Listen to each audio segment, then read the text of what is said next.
And welcome back to the Daily Wrap. Well, the Supreme Court hearing arguments today regarding the constitutionality of gay marriage, and the justices were divided.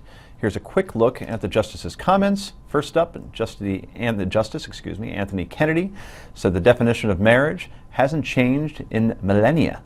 This definition has been with us for millennia, and it's very difficult for the court to say, oh, well, we know better.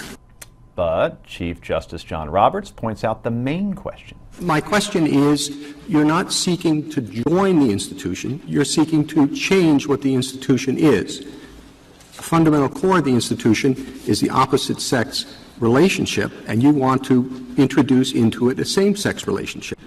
Meanwhile, Justice Scalia thinks the main issue is who should decide the point. The issue, of course, is not whether there should be same-sex marriage, but who should decide the point.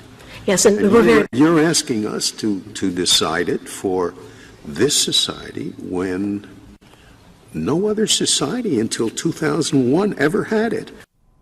Justice Roberts, however, wonders if the decision should be decided by the courts. But if you prevail here, there will be no more debate. I mean, closing the debate can close minds, and it will have a consequence on how this new institution is accepted.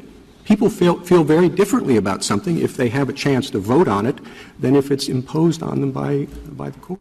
But then Justice Stephen Breyer brings religion into the mix. And so we ask, why? Because certain religious groups do think it's a sin, and I believe they sincerely think it. There's no question about their sincerity. But is a purely religious reason on the part of some people sufficient? If you're wondering how Heather goes to sleep at night, she watches all these clips back to back to back. And that's the audio. Yeah, it's true. Finally, true. Justice Kennedy, we're not done, points out that same-sex couples say they know the sacredness of marriage. Same-sex couples say, of course we understand the nobility and the sacredness of marriage. We know we can't procreate, but we want the other attributes of it in order to show that we too have a dignity that can be fulfilled. Okay, so Justice Kennedy is likely to be the pivot vote from that comment, Heather. Sounds like he would be open to gay marriage. Yeah, and we've always known that he would be open to it, but I think that quote from the arguments today where he talks about the dignity that is part of marriage and that the gay people are looking for, I think you'll see that if the opinion ultimately gives gay marriage a constitutional right, you'll see that in the opinion. The question will be, how do they get there? You know, Justice Kennedy really questioned whether or not we want to change the definition of marriage. To do that, you'd have to find under the 14th Amendment that it's a fundamental right, that marriage is a fundamental right. That's a slippery slope. If you find marriage is a fundamental right, at what age does that right become fundamental? When you're 12, 14? How many people can you marry? The easier argument... At once, you mean just... At once, right. Okay. That's another part of the problem. The easier way, I think, is what the federal government argued, which is an equal protection under the 14th Amendment, that homosexual people should be allowed the same protection of the laws that heterosexual people should be allowed. And that is most likely, in my opinion, the way that they will come down if they decide to find that the ban is unconstitutional. Now, Rick, do you want to play, since you were a judge and you have a law degree, what role do you want to play here? Well, I got to say, I agree with Heather. I don't think that they will find for a fundamental right. I don't think they can.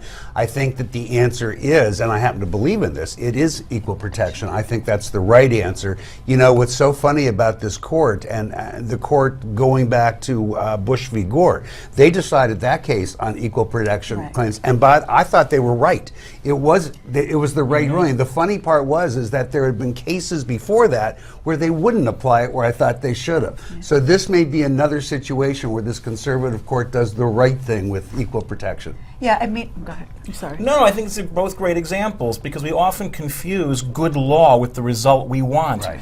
And what we trust the court to do is make that distinction.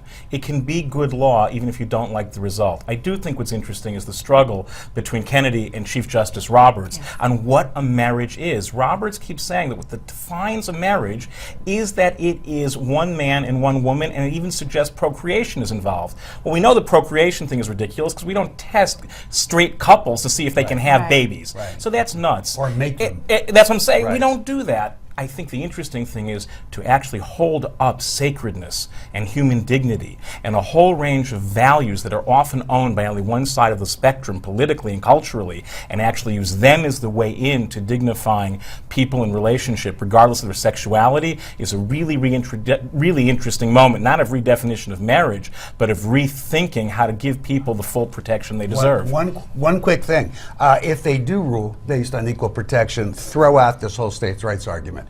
Vote. The right to vote is absolutely overtaken by the Constitution. That's absolutely right. Heather, how's it turn out? I think that in June we will find that it is unconstitutional to ban same-sex marriage. Okay, we have the tape, everybody. As I said, this is recording. Anyway, coming up next, it's potluck time. It's where we go around the table and share our favorite stories of the day and stuff. This is the Daily Wrap, and it's only on Newsmax TV.